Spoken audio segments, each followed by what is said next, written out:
mortal fools to the most terrifying, spectacular show on Earth. Fasten your seatbelts and hold on tight and take a ride with the Dark Carousel Podcast. Welcome, mortals! Let's fucking ride!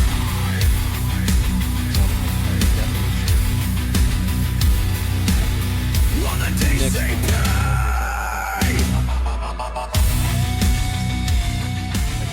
Alongside with t-shirts, if we can get those in and all other stuff. Yeah, I think. You don't even know. I don't know. I don't know. Yeah, Ladies and gentlemen, boys and girls, welcome to the Dark Carousel Podcast. This is Into the Trail, Part 3. We have to our right and left of us. We have Cory. Parmesan cheese. Everybody, for some reason, calls you Parmesan cheese. Mickey. Parmesano is too Parmesano. difficult. Parmesano, but I accept Papalapo and Parmahano, too. And there's a lot. There is. That sounds like a restaurant. And then we got Kimberly. Hello, Kimberly. So this is their very first podcast, and he seems pretty cool. She seems a little nervous, but it's all right. We're going to break that bubble, and we're going to have fun with it. And feel free to ask us any questions at any time. And before we start, we're going to get a big old shout-out to our sponsors, which is Frankenfuel. If you guys want to get franked and get freshly shocked energy, go to frankenfuel.com/DCP. And if you want 15% off of your purchase, make sure you use our coupon code And the next sponsor. And the next sponsor is Land of Illusion. They are How much crack did you have today? I actually got sleep. Well, Yesterday, dude, I had an hour and a half of sleep. I'm gonna adjust your speed button here because you need to slow it down just a smidge. Sorry. But so Land of Illusion, if you guys don't know, it is in Middletown, Ohio. It has 6 major attractions, including Dr. Psycho's, Middletown Haunted Trail, Temple of Terror, Killer Clowns, and new for 2025. Lights Out. I wasn't going to say I said the name, but that's it. And then you got Stage of Rage, Voodoo. Phobia. I did forget Phobia, didn't I? Yeah. I'm a piece of shit. But I was letting you just Dudley's going to hate me. Hey, Shanty's the way to go. Shanty, yeah. So Voodoo Shanty is was amazing, but it should come back. Yeah. They have 3 seasons they do, which is during like spring and summer, the Aqua Adventures, Haunted Scream Park during fall season, and then during Christmas time they have this lovely family attraction with lights and Santa Claus and a bunch of other stuff. So guys, go to www.landofillusion.com to check Things them being out. difficult today. It is. Other than that, guys, we appreciate each and every one of you, between Josh and Austin, Mickey and Matt, and then now you guys are the last part before we get to the finals boss, and that is Michael McKnight. But we're going to start off with Kimberly. So we're in the spotlight. I love doing that. Love that. So Kimberly, we were reached out by a few of your guys' people on the trail and stuff. And Some of your peeps. We were like, man, he's like, well, you guys should do the Middletown on a trail. I'm like, oh, you know what? I'm going to do that. We should. So we talked to McKnight, and McKnight picked 6 of you guys, and it was kind of difficult because we never really done a segment before at all. So it was kind of, it was really strategic, and that's why it was kind of like really confusing at first. So we're like, you know what? We're just going to bust them out, try to figure out some good dates and times, and honestly, it worked out perfect for all 6 of you guys. So the biggest question that we're going to ask you, start off this adventure, is tell us who you are, what haunt you're from, and where your journey started. I'm Kimberly. Could you put the mic just a little close to your face? Yeah, sorry. Is it on, Steve? Yeah. Okay. I started, this is my 7th season going into working Haunted It was Trail. on. And I've only ever worked Haunted Trail before. So. Really? And what is this year? Is this your what? 7th. 7th season. Now, have you have any prior experiences in the haunt world at all? Definitely no. What really drove you to Land of Illusion? Well, actually, Beth Jones is a really good friend of mine. Beth Jones? I got to talking to her one day, and she's like, I really need people. And I was like, hey, I'll be down to try it out. And I got somebody that can come with me, too. So Sweet. My cousin works out there with me, and one of them, and then we brought in Carlos. Carlos is actually my cousin. Okay. We love Carlos because we were just talking about that yesterday, that Carlos, Seymour, Josh, and Matt, they actually have, like, by far the best trio, in my opinion, on the trail, because they feed off of each other in such a way other than the chainsaw guys, but like them two, like in the way they do things, they really, they're my favorite people. I love the way they do things. Now, when you stepped foot onto the trail, what was your first initial like feeling? Like, all right, here I am. What do I do now? What was your first sight? So I'll never forget this day. I was actually on my way home from Jungle Gyms, and I was waiting for Beth to text me to tell me where I was going to be at, what character I was going to be. And I was so super stoked, and she texted me, she's like, I'm going to have you be a redneck grandma. And I was like, bro, what? Like, no. But I was like, all right, that's fine. Like, I'll go to Goodwill, find me, you know, a little house coat, a wig, whatever, and we'll try it. I think I made it in that scene for probably about 3 weeks. Damn. And then the banjos, man. I was hearing the banjo music in my dreams. I heard I'm them in like, my I can't do the banjos. No. I'm like, you got to move me. Now, where did you go from there? Like, how are you feeling?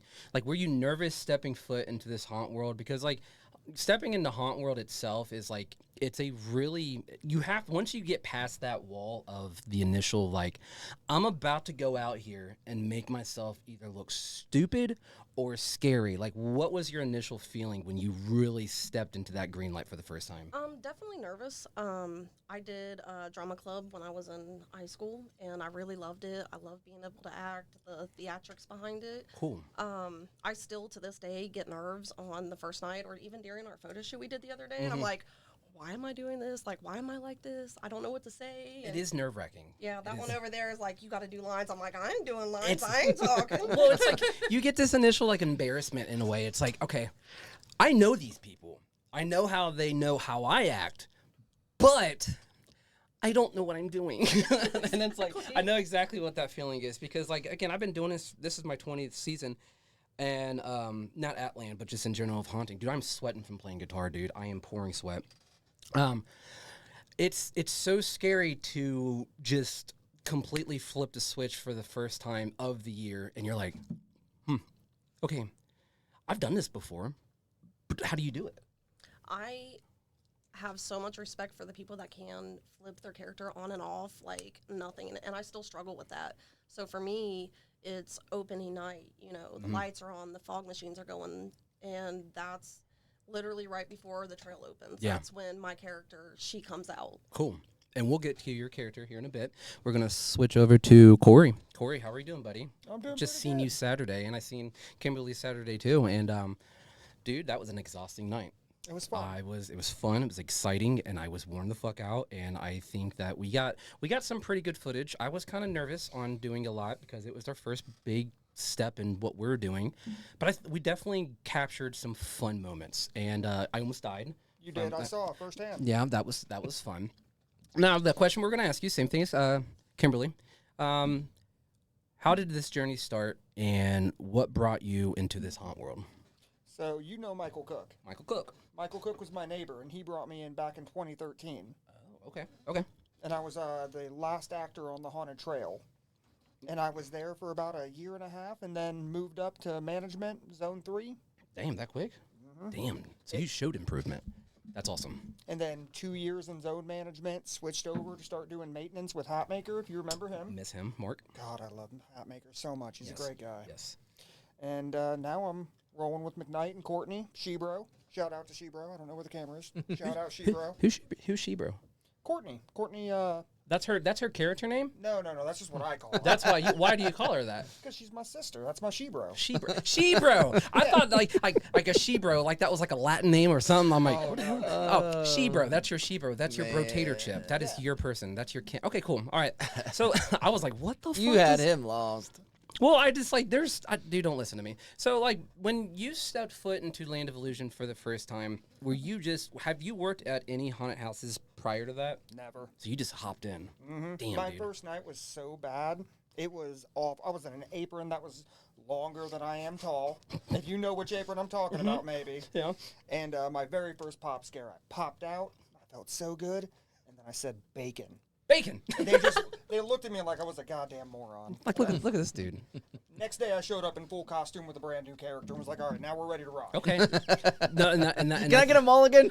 Yeah, dude, let me That first restart. night was bad. But those are the most that you think about it but you learn from the failures. And I love that about haunting itself because it's a trial and error thing. Even if people's been doing it 20, 30 years, you still have moments where you're like, oh, what did I just say? You know, I've made mistakes like, you know, bulldozing a mountain of kitty litter, and I thought, I didn't know what it was, but, you know, the bartender told me it was throw up. So I didn't know that. I put on a show, though, and made a lot of people gag, but did my thing. Now, when you, when you really were, like, starting to feel the aspect of, like, dude, this is just more than, like $40 a night. This is more of, like, a passion. This is something that I really love doing. But really, when did you start realizing that this is just more than just Land of Illusion? Either the end of the first year or the beginning of the second year is right about when it clicked for me. Is it like the in between of the first and second year, where you're like constantly thinking about it, how to improve? Yeah, that's like the haunting, cracking open your skull and just slowly pouring it in. It's like, all right, let me empty this, and then it's just like it's like a drug. You start mad doctoring. Yeah, dude. Oh my gosh, dude. I've had multiple nights, mornings, staying up 24, 36 hours where I'm just like constantly thinking, creating costumes, creating masks. And my kids come in, they're like, Dad, what are you doing? I'm like, get the fuck to bed. It's like this monster's coming out.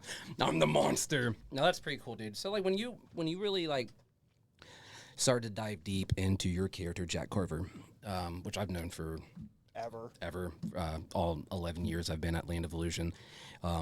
Where did you start to develop that? Like, where did it?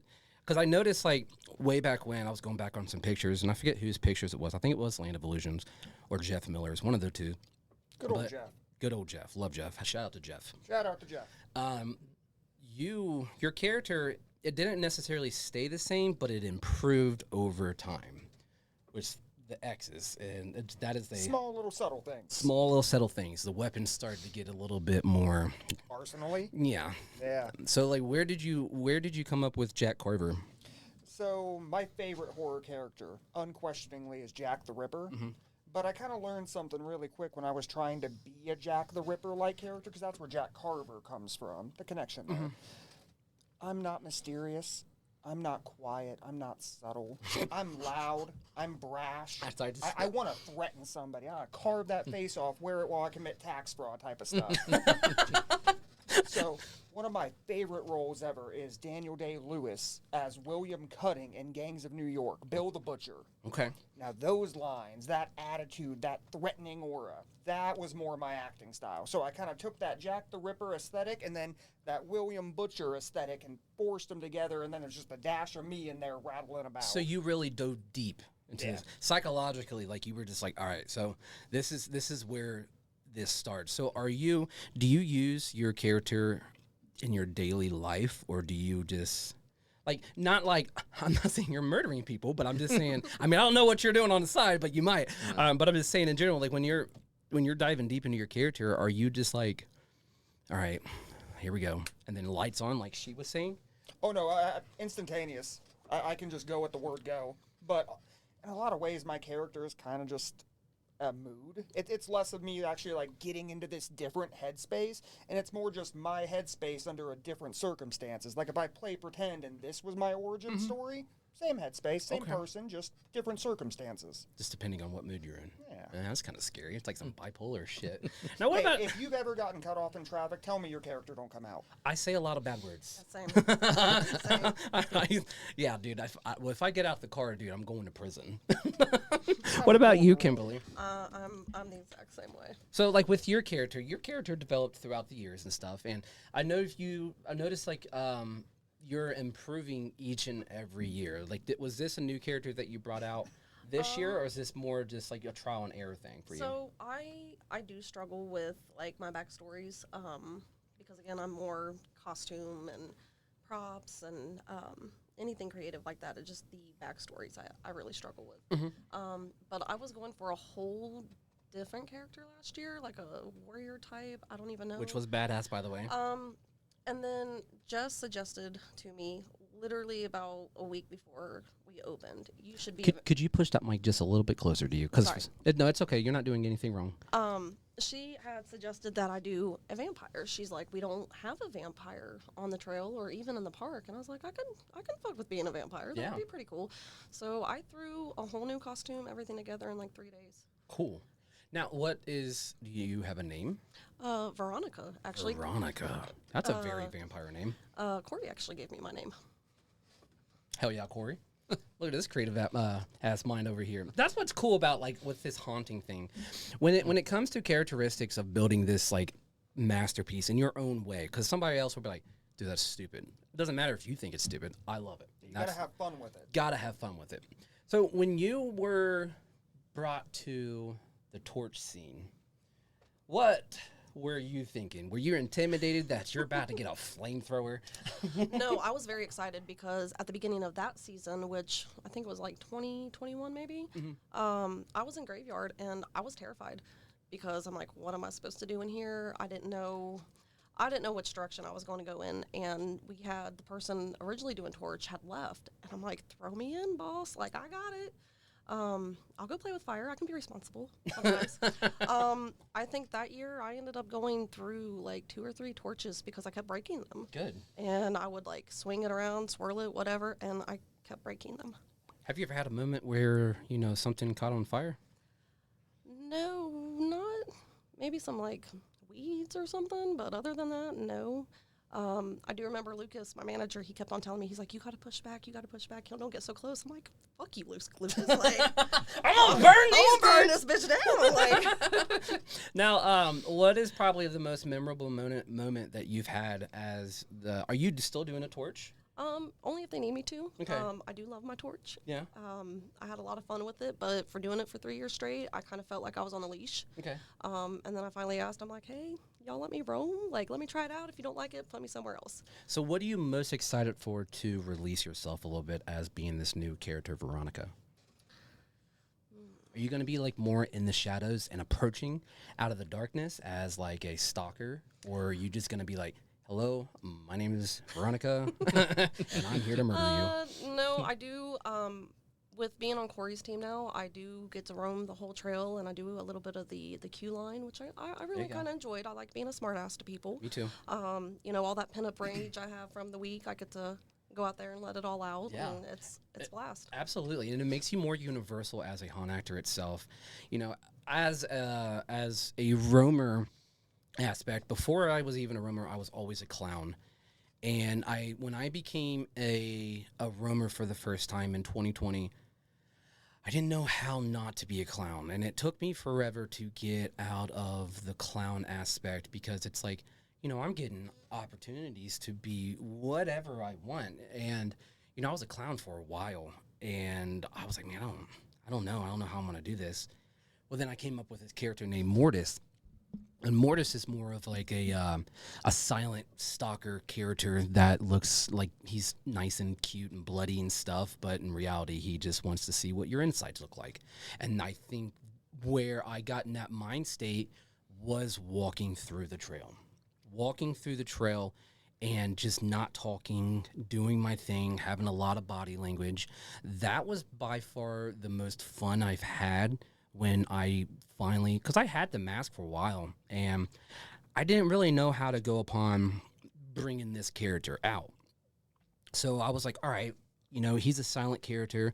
What is he? And I didn't know what to do with a costume. So, you know, years prior, I came up with a character called Mr. Empty, which was a major flop. I don't know what I was thinking. So I took his costume, basically, the mask is honestly over there. And I came up with this like really cool like Dr. Tooth Fairy character where he's just a maniac and he just waddles. He does his thing, but he'll watch you and stalk. But one of my favorite moments was, you know, when I stalk, I watch. I'll watch you, and I'll make sure that I'm watching you. That's the fun part about it. Have you ever had a moment where, Cory, whenever you're in your zone, and you just start discovering in the normal world, it's just frowned upon. But when you're in the trail or doing your thing, it matches your character. Like, you ever had a moment where you're just like, I'm locked in, baby? Oh yeah. My favorite thing about haunting, right? It activates that like hunting drive that Yes. like animals have when a dog sees that timid little rabbit and just bolts. I love that. Like Hemingway say, to hunt man is the greatest hunt of all. Yeah. Like you randomly in your day life, right? You'll just see someone and you're like, God damn, I could sneak right up there. You ever killed a man before? I don't say that on record.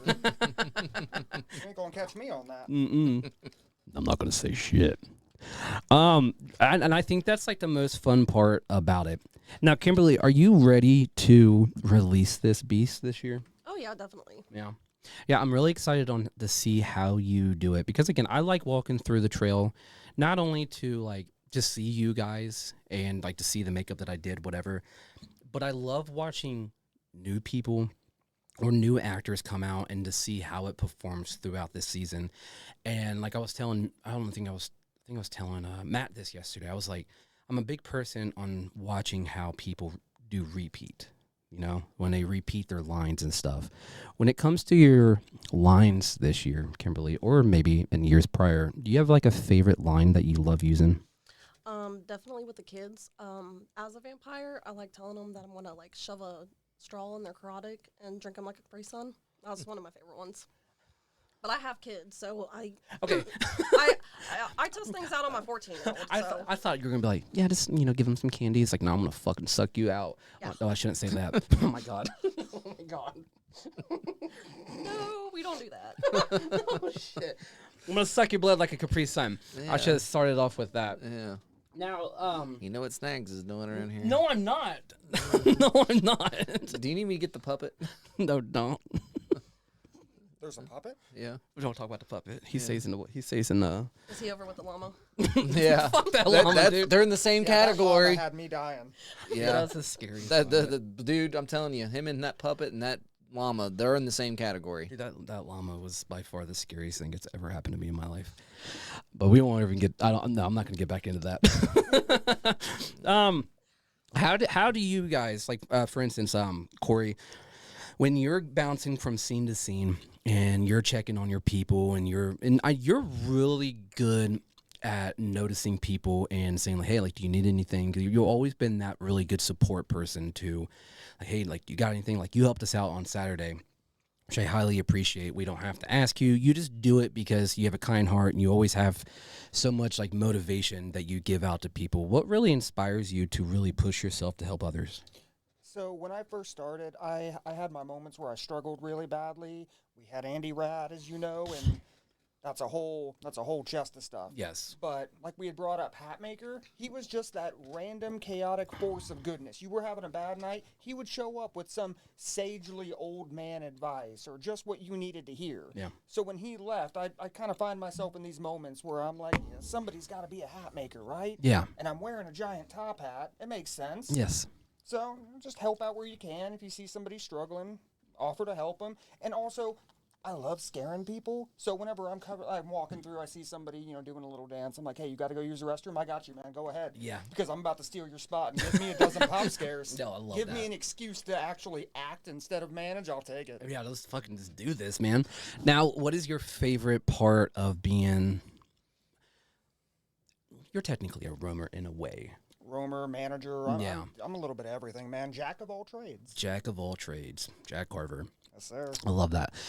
What is, when you go through the Middletown Haunted Trail, what would you think that is your favorite scene to be in?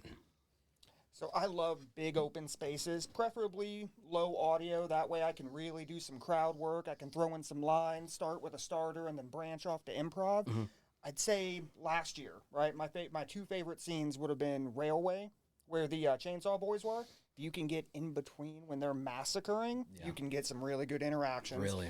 And I'm always going to have a soft spot for Graveyard. The Yeah. thing is dilapidated and falling apart a little bit, but me and Cook built that way back in 2014, and there's so much space. The thing with, like, I was talking about this yesterday, about the Graveyard. The thing is like, there's always been somebody that was out of, not really out of character, what's a good word?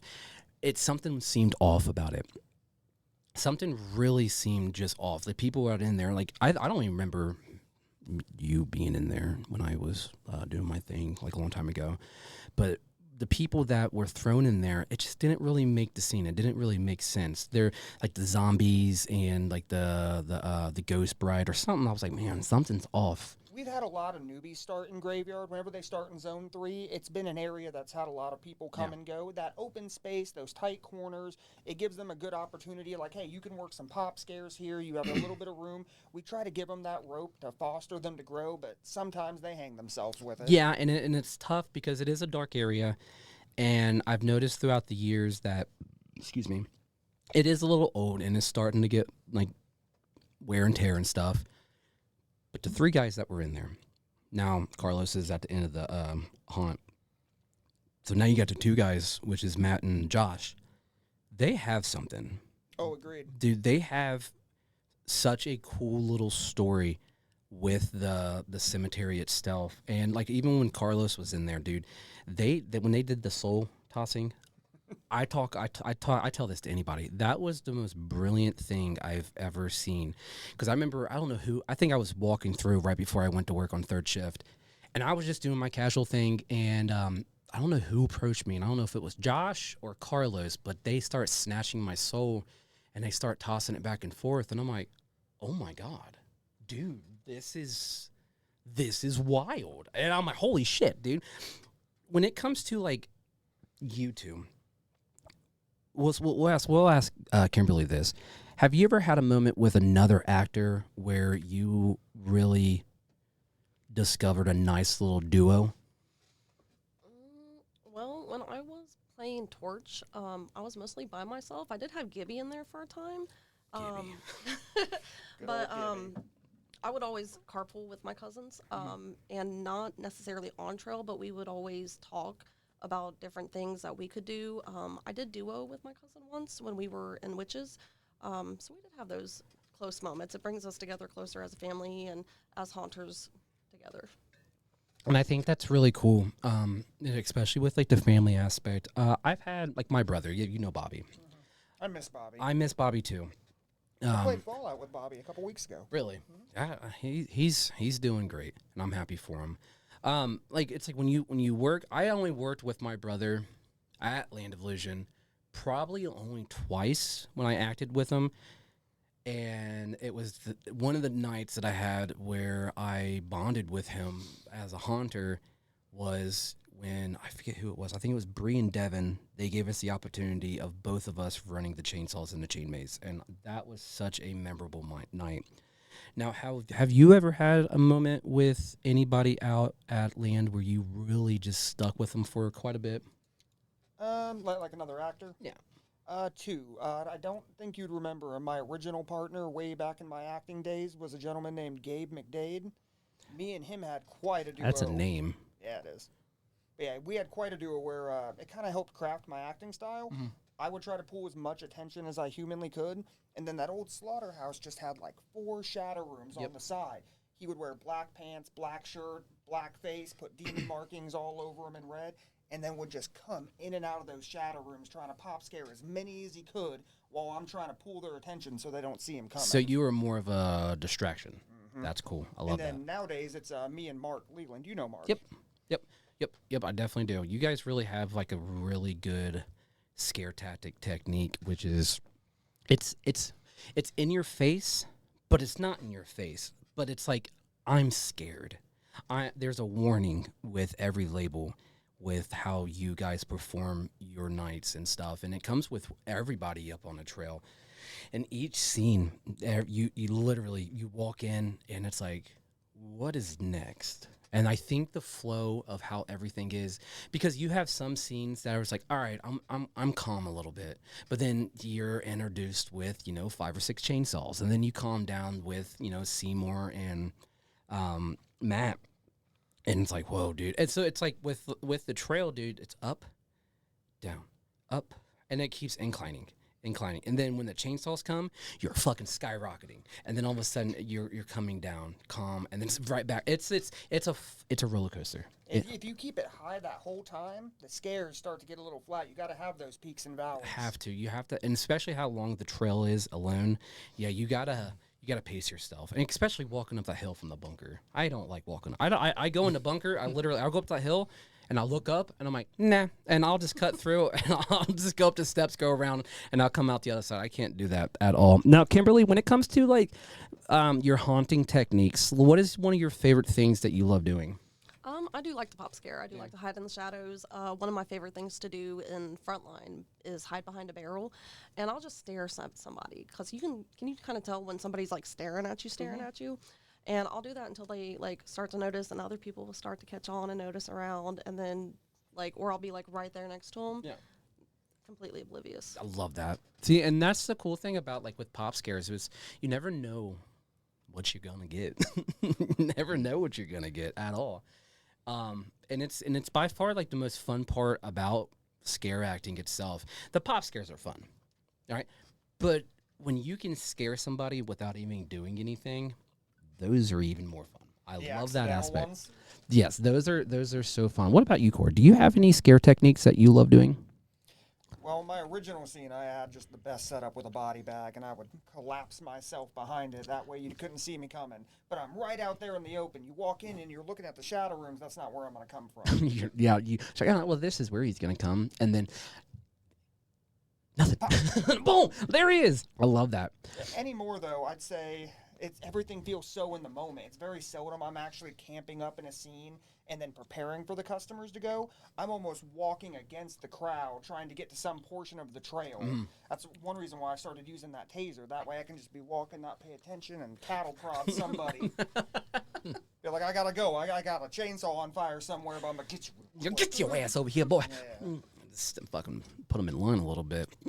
Now, Kimberly, when you so you've been out the trail for, you said 7 years now? Yeah, this is the seventh. Seventh season. Cool.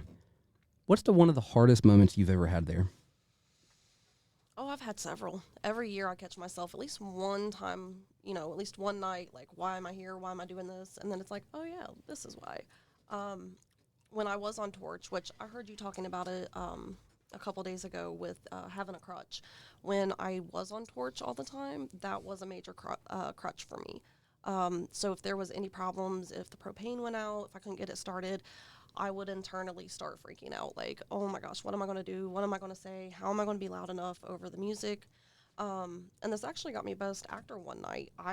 The fence that you walk under, I was like, you know what? Let me just spider monkey up there, and I'm going to scare people from up above, because they're not going to be paying attention to me. Overstepping your boundaries is by far the best thing.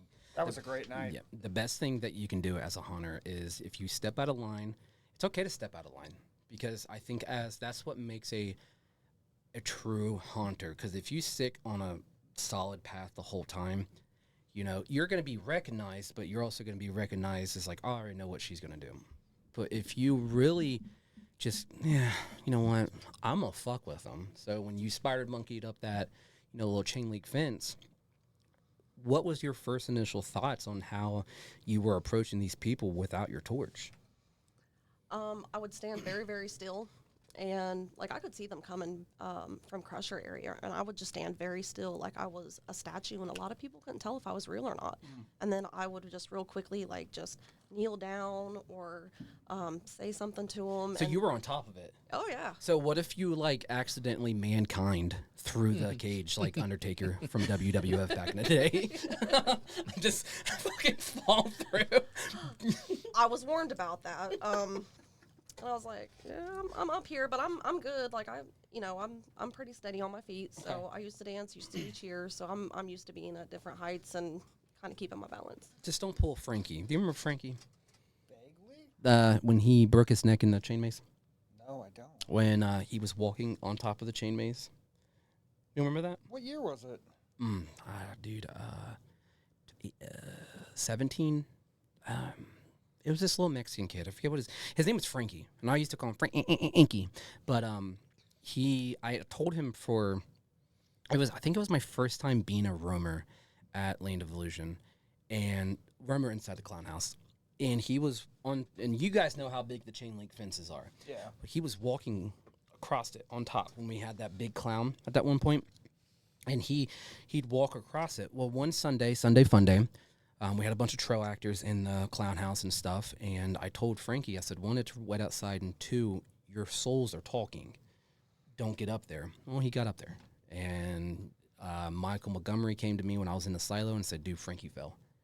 And that's when I went to the chain maze, saw him on the ground. I shouldn't have touched him. I didn't realize it, but I was scared, so I dragged him outside. EMTs came and stuff, and yeah, he broke it, but it's still a break, but he fractured his neck. But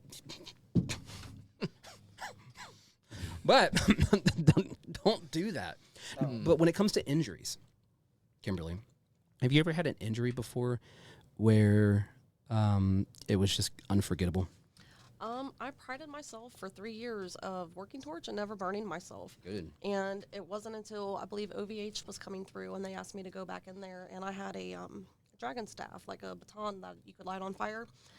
Beginning of the night, that thing rolled right down my arm and burned it beginning of the night, and it hurt so bad. But that's pretty much the only major injury I ever got on haunt. This one right here, that's from the dryer, Steve. Like when I was at work, we have these huge dryers, and I was reaching and grabbing the paper, and these dryers on the first section are like a lot hotter than the ones towards the end. Dude, I reached in there, dude, and it.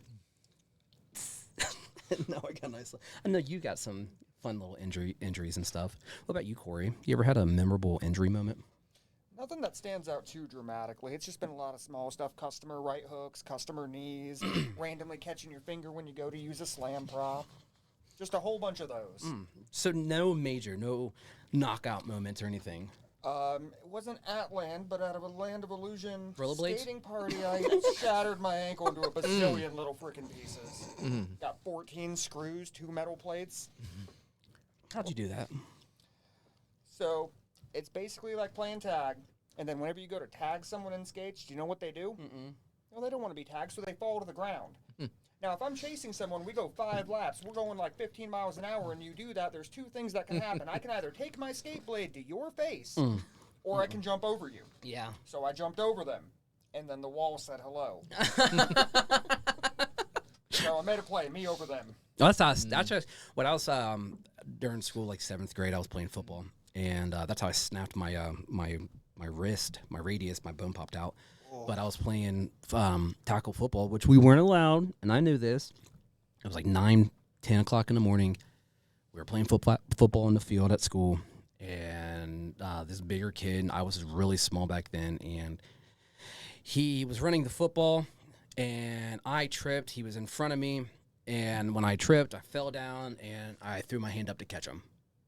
So you know the motion of it, and he was a bigger kid, and I was a small kid, and I tried to catch him with my weak hand, and my strong hand. Yeah. And when he fell, my radius went. So it was terrible. That was fun. Yeah, those are some fun moments itself. What about you, Steven? You ever had any injuries? We ain't got time for all that. My book's too big for that. Well, I know. Oh yeah, he about lost his leg back in like early 2000s, but with a dirt bike and a fire hydrant. The fire hydrant won 100%. Lucky you. Yeah. You're lucky you don't even have a prosthetic right now. And in those moments, That'd make for a good character. It would. I could be a pirate. Have a giant peg leg. Yeah. You could Get a parrot. I'll do it. What would your parrot name be? Spike. and Because you don't want to, everybody has their own little names for birds, man. I'd give them something cool. Well, do you think it'd be cool to have a pirate haunt? Yeah, it could be neat, especially if you have like really good Dude, scene setting. we could do some cool stuff. We could get, Dana's Jody, JC. I joke with JC all the time about it, and he's down. He said, Pirates? "Oh yeah, he's down." We're trying to push it, but I've heard from upper management, it's one of those things they were going to do it one year, but then it was some legal stuff, and they weren't allowed to do it or something like that, and the cost was like too stupid. So I don't know. I think it was excuses, but I think literally if you build it right, you could also utilize it during Aqua, and like certain times of the days have like cannons go off, and like people walk the plank and stuff like that. Like actually have a pirate ship built into one of the coves And See, that'd be really cool. and you can utilize it year round. Christmas pirates. Christmas Pirates. Kiss We're me. doing it. We're doing it. Christmas Yeah, pirates. Christmas pirates are. Arr. Don't question it. Just accept it. Yep. Just fucking let it happen. Now be honest, Kimberly. Uh-oh. You ever had a dumb moment there? Several. Like what? You forgot to turn the gas on the torch. Oh yeah, I've done that a lot of times. Like, you know, you've got the managers coming through and they're like, "First It won't control." light. And I'm like, "What do I do?" You just come out of them with It's a so lighter. hard. Oh yeah, turn the nozzle on. No, get some fucking hairspray. And Oh, Hey, take some white rain. I've done that before. Have you? Okay, that'd be really cool. Yeah, I don't know. I've had kitty litter. That's all I can say. What about you? Have you ever had what did I just do? All right, so I debated about telling this story. Uh-oh. Yes, I love stories. It's story time. So you've seen my full costume. Yes. So I'm in the railway scene, right? And I've always wanted to do a Southern Jack Carver. my backstory's got me coming out of Meridian, Mississippi. Dang. Hey, dude, that's where Atlas is from. And I just wanted to throw a little bit of like Doc Holliday from Tombstone on it, right? So I'm your I finally get the Huckleberry. courage. Yeah, I'll be your Huckleberry. Ain't you a daisy? I finally decided, all right, I'm going to do this. I'm going to get the courage. All right, here we go. Let's try it. So I start giving them my lines. I can smell the polyps on your pancreas. And then this young kid, he looks at me and goes, I get it. You're a slave owner. I go bright red. I can't say a word. I'm stunned. I'm like, oh my God, I have never been systematically taken down that efficiently. All I can do is walk away. He wins. I give it to this young man. He got me. Holy crap. I got to take the pocket watch off, remove the top hat. Oh my God. Dude, he prepared for this all night. He's like, oh, dude, I got this, dude. And then he says that, and it's like, all right, dude, I'm done. I'm taking break. I didn't use that accent again for a year and a half. I was like, no, it's dangerous. Apparently with a top hat, they don't mix. The next group coming through had a different story, did they? You just walk in like, hey guys, I'm Jack Carver, and have a hello sticker that says my name is Jack Carver. Like, at first I thought it would upset me and get me going, right? Like, I'm gonna break their bones in alphabetical order type crap. Nope, it just deflated the crap out of me. You're just speechless. And then that's one thing that, especially with like new people that come into this haunt world, you have to prepare yourself in moments like that because the crowd will destroy you in a heartbeat. And kids these days are fucking ruthless. They're fun, though. They are so fun, but sometimes they go way over and beyond. And I've heard some kids younger than my children, dude, and come up and say some god-awful things, and I'm like, what? Or, you know, you come at them with like a knife or whatever, and they start hitting the gritty. I'm like, I don't know what's going on. Are you having a seizure, dude? Yeah. Like, calm your tits, bro. Like, I don't know what's going on. He's like, dude, dab it up, bro. Come on, let's dab it up, dude. And I'm like, I'm going to uppercut you. See, but you can use that, right? When they start doing that crap, be like, all right, look, I'll make you a deal. I'll do it. But you better pick up a rock and bash your mother's skull in. Jesus Christ. Yeah, I can't tell you how many times I've hit a dab at land just... Yeah. Like, dab me up, dude. If it'll get that, like, 15-year-old butthole engaged and thinking about horror, making jokes about killing his parents while they're walking through, I'm winning. Man. Meanwhile, local news. Local news, here we are, dude. Child kills parent tonight. And that's The guy at Land of Illusion told me to. No, I didn't. You don't have proof. It's Jack Carver. My name's Cory, dude. Yeah, I don't know that guy. I don't know any of I this can show fucking you dude. my ID. Doesn't Yeah. say Jack. What about you? You ever had like a little asshole kid come up to you and say the most absurd thing in the world? Oh yeah, definitely. One of my ones that gets on my nerves the most is, "Can I get your snap?" I'm like, "I can snap your neck." Like, Like, you want to fuck with me? You get the horn. Oh, you mess with the bull, you get the horns. I love that. Dude, I mess with kids all the time. Because I get those little punk teenagers that come up and say, oh, you won't do this, you won't do that. Are you retarded? Do you not know what I am? I'm a clown. You said the R word. I don't care. I do whatever. Literally, the best one yet was the kids that came up to me. You won't go talk to that chick over there. Oh, dude. Yeah, that was a funny story. Okay, so I'm over by the bar. this guy kept bothering me. He goes, hey, man, my girlfriend just went in the bathroom. I get this every night. Can you scare her when she comes out? While I'm concentrating on waiting for this chick to come out, all of a sudden these 3 kids come up to me, little teenagers, probably 14, 15 years old. There was a woman. She was a decent-looking woman, you know. She was older, though. And I was like, I don't know why these kids were even paying attention to her, but they were. They come up to me. Hey, man, I bet you won't go talk to that chick. I'm busy. Don't bother me, you know. And I'm in character. I'm just messing with them. And they're like, no, seriously, you won't go talk. And I stopped, and I was like, okay, we're going to make a game out of this. I was like, so, what do I get if I go talk to her, you know? You know, I was like, you know, I'm the clown here, you know. I'm going to make this fun. These kids didn't think I was going to do it. I walked up to this chick. I said, hey, see those 3 little douchebags over there? This chick started laughing, and she's already lit. She laughs. She goes, yeah. I said, you want to have some fun with them? And she's like, sure. I was like, they all got hard-ons for you. And they're over here saying, you know, I wouldn't come talk to you and all this other stuff. But I said, I'm going to go over here, and I'm going to tell them that, hey, I talked you guys up. She wants to talk to you. She's like, we're down. Dude, I went over and told them kids that. They wouldn't even go near. They wouldn't go near. They walked the other way. She goes, she stood up, and she's like, come back. They were so embarrassed. I was like, yeah, I did my job for the night. Next thing you know, she's chatting me up the rest of the night. Like, It backfired on you. Go away. yeah, I didn't ask for your number. Leave me alone. But with all those moments of, you know, finding yourself as a hunter, do you guys ever think that you'd be here and enjoy these moments with everybody? After that first year, yeah. I can't imagine being anywhere else. I've been here a third of my life. Yeah. What about you, Kimberly? Oh yeah, I keep coming back. I mean, even if I do have a bad night, I mean, I'm still here 7 years later, and I don't foresee myself quitting anytime soon. Awesome. I love that. That's great. Now, the most important questions that I am getting to now is, we'll start with Kimberly, and then I know you have a good answer for this one. Kimberly, what does Michael McKnight mean to you? He is, over the years, has become like a brother to me, honestly. I have shared a lot of personal things with him that I've gone through in my life, a lot of hardships, and, you know, he's really put things in perspective for me. And a part, he's kind of saved my life a couple times, even if he doesn't know it. He's helped me with, you know, my confidence and kind of stepping outside my box, and honestly, I'm kind of a changed person for the better because of him. That's awesome. Stop. You're going to make him cry. Because he watches these. Yeah. Yeah, you're going to get him I with know, that but one. I'm serious, though. I mean, I can go to him and tell him anything, and he's always got a way to, you know, uplift you and kind of get you right on the right path again. He's a great dude. He really goes over and beyond for a lot of people when sometimes he forgets to do it to himself, you know, especially like he's a good father towards his kids. Oh, yeah.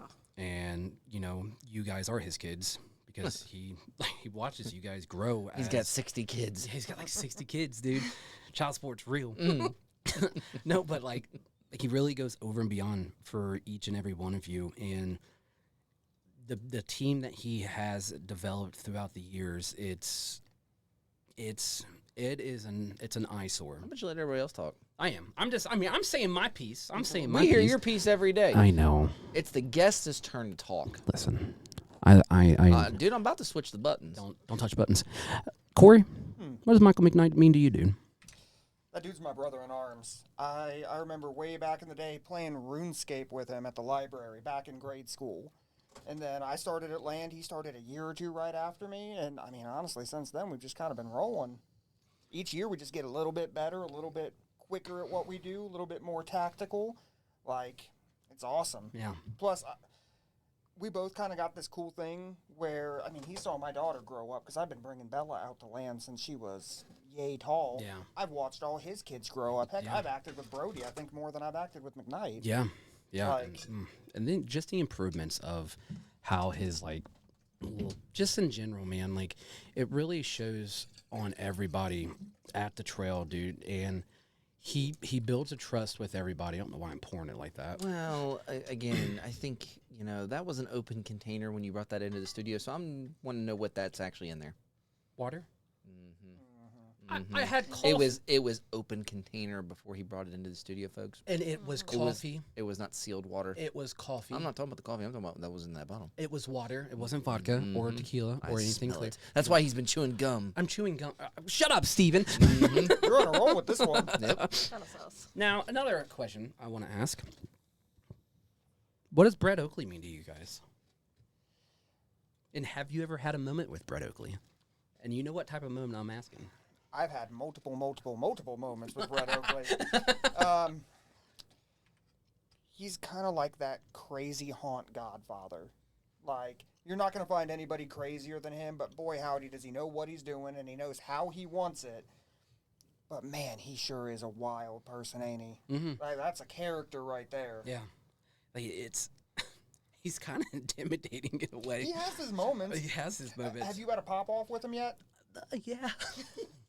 For years, I used to think he was intimidating until the first time I popped off on him. And then since that moment, we've been perfectly fine. I'm like, I'm no longer intimidated by you, Brett. You've yelled at me. I've yelled at you. We're on the same page here. Yeah, man. I mean, I wasn't able to get my words in, but yeah, he let me have it. And it was like, I just sat there and like he was pointing his fingers and he was saying what he was saying. And he loves saying some stuff that don't make sense. Some stuff that don't make sense that are wild, but He's got some catchphrases. the metaphors kind of really go there, and you're like, holy shit. Okay, I'm sorry, Brett. What about you, Kimberly? What do you think about Brett? I haven't had too many run-ins with Brett. I see him here and there while, I'm at Aqua or if I'm at Christmas Glow or Haunt. But the most memorable thing for me, and he probably, doesn't even realize it, but it was my first year roaming. And we were between the Crusher and the Torch. And I was in a hallway, and I went up to him and got right up in his face. Didn't even realize it was him because he had a hood on and his face was all down. And I got right up in his face. And I was like, bust a move before I bust that head. And I looked up and I seen him and I was like, oh no. What did he say? He didn't say anything. He just had a big giant smile on his face. I was like, all right, look, you can. That's what he was going. You can go. You can go. Watch your step as you go around the corner. Yeah. Yeah, dude, Brad has definitely created an empire. What are they called? Like what a compound. It's like a compound. The stuff that he's like, he's the ruler, dude, and like the stuff that he creates and has his team build, and bring in all these wild Moments maniacs. like this is when I need a button over here I can click the commercial. Why? Because sometimes you just... Well, yeah. I can't help it. But I fucking motherfucker. I do love it. I do love the facts of like what Land of Illusion has done for us. And the biggest question that we're close to that hour mark into the show, guys. What does a haunter mean to you, Corey? Two things. First, that hunter, that prey drive, that's what drives that act, that chasing that victim. And then the other part would be community, finding your tribe, those people you show up and see every single Friday, even in the off season. Like, the trail is home and the people there family. Mm-hmm. Like, those are the two aspects of a haunter for me. Yeah. Yeah, and has it really like changed perspective on life for you when it becoming a haunter? I feel like I wouldn't say it's changed perspective, but I feel like it arms you. Once you kind of get confident out there, you break out of your shell, you get used to saying wild threats and not caring what anyone has to think. Yep. You can carry that with you. Yeah, oh yeah, absolutely. I love that. Yeah, it's definitely a magical journey, and the adventures and stories that you have with these people that you've never met in your life, you hold that. And it's more sentimental than anything. And like I told, Matt, Josh, Philip, John, Jacob, Jinglehurst Smith, all the people, it is so much more than what anybody thinks. Yeah. It's something that is just planted and sealed in your head, and it's just there. And I wouldn't change it for the world. 100%. And I don't think I would ever leave ever in my life. What about you, Kimberly? What does haunting mean to you? For me, it's mostly the family out there, as cliche as it does sound. But I have met some really amazing people out there. And it's not just during the haunt season. It's all year round. We're supportive of each other. And I love getting to watch everybody's own personal talents and things they're good at and sharing that. It's amazing. It is such an amazing ride. Now, like when when it comes to like the haunting aspect, it's like you don't realize that it's not. I honestly this is crazy for me to say. I don't like Halloween, and the reason being is because it's the end of haunt season, you know. And it's like I still love the fact of Halloween, but Halloween itself, it's like, man, I hate Halloween, dude. And everyone's like, dude, what are you talking about? You love that stuff. No, I do. I love the buildup. I love, from July all the way, honestly, for us, it's 365 days. But after my son's birthday, which is on like July 4th, I set up for Halloween immediately, every single year.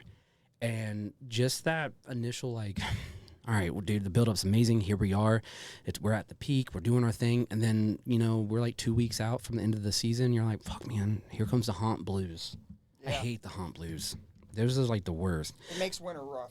Oh God, dude! When they really say winter's gray, dude, it is so gray, especially for haunters, man. I feel so bad for everybody when it comes to the end of the season, but we just gotta be by each other's side. My season never ends.